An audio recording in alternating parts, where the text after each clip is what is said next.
एक राजा था। उसने अपने सैनिकों को एक दिन आज्ञा दी कि तुम जाओ और इस पूरे संसार में जो भी जीव जंतु अनुपयोगी हैं, यानी जिनका कोई महत्व नहीं है, जिनका कोई उपयोग नहीं है, उनका पता लगाकर तुम आओ। सैनिक गए, राजा की आज्ञा थी तो जाना तो था ही। तो उन्होंने कई दिनों तक पता किया और पता करने के बाद उन्हें ये पता चला कि जंगली मक्खी और मकड़ी, ये दो जीव ऐसे हैं जिनका दुनिया में कोई उपयोग है नहीं।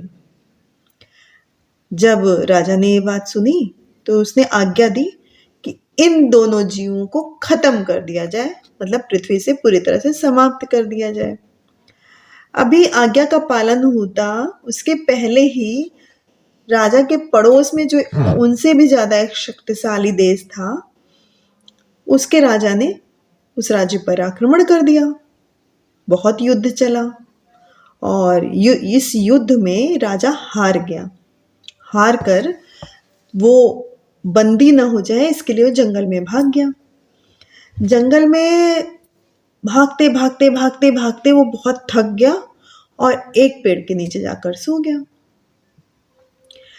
जब वो सो रहा था और उसे दुश्मन सैनिक ढूंढ रहे थे कि तभी एक जंगली मक्खी ने उसके नाक पे डंक मारी।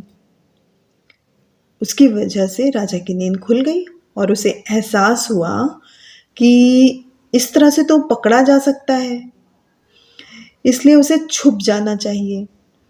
अब जब राजा इधर उधर छुपने की जगह ढूंढ रहा था तो उसे वहां पर एक गुफा दिखाई दी।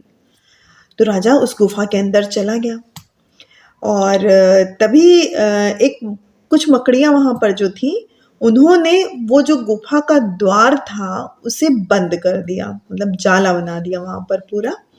तो राजा अंदर चला गया और बाहर जाला था दरवाजे पे। तभी दुश्मन सैनिक जो है उसे ढूंढते हुए इधर उधर भटक रहे थे, घूम रहे थे और ढूंढ रहे थे राजा को।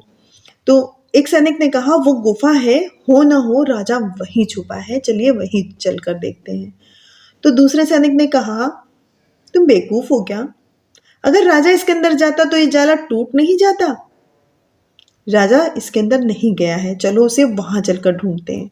और ये कहते हुए सारे सैनिक आगे बढ़ गए राजा को ढूंढते हुए।